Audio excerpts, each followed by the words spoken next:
Les défendre tous, ça veut dire que tout le monde peut avoir un avocat. Lorsque un homme ou une femme se retrouve complètement acculé au fin fond du tunnel, eh bien, c'est à ce moment-là qu'il a le plus besoin d'être aidé, d'être défendu. C'est pas quand tout va bien qu'on a besoin de nous, c'est quand tout va mal.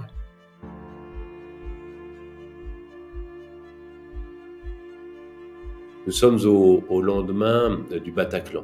L'un d'entre nous, un jeune avocat, Valentin Ribet, est mort au Bataclan, tenant et en protégeant sa fiancée. Nous avons fait se lever le Conseil de l'Ordre pour les saluer. Et le même jour, dans mon bureau de bâtonnier, tandis que j'avais reçu la famille de Valentin Ribet, j'envoyais des jeunes avocats de la conférence du stage pour défendre les complices présumés des terroristes. La défense, elle fait partie de la justice.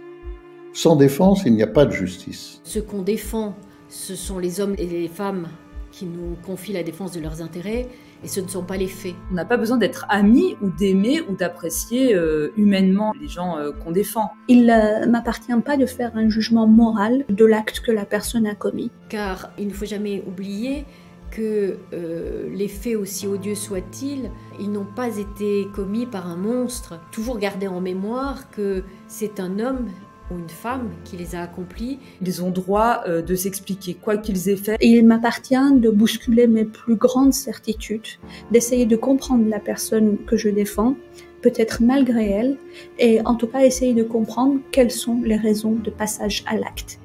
Au début d'une affaire, on entend parler d'une personne qui a tout fait mal ou à qui on reproche un certain nombre de faits.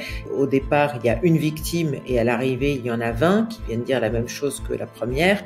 Plus il y en a, plus on a envie de se battre. Il y a autant de pratiques d'avocats qu'il y a d'avocats.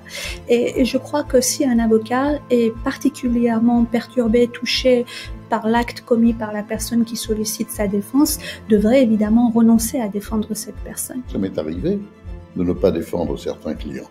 Nous n'étions pas d'accord sur sa défense, mais il y a toujours un autre avocat qui prendra la relève. J'ai pensé que je pourrais être l'avocat de ceux qui seraient considérés comme les plus faibles économiquement. Et ce que j'ai découvert, c'est que puissants ou faibles sont tout aussi vulnérables devant la machine judiciaire. Les défendre tous, c'est le mot que je me suis répété tout au long de cette journée terrible que je n'oublierai jamais.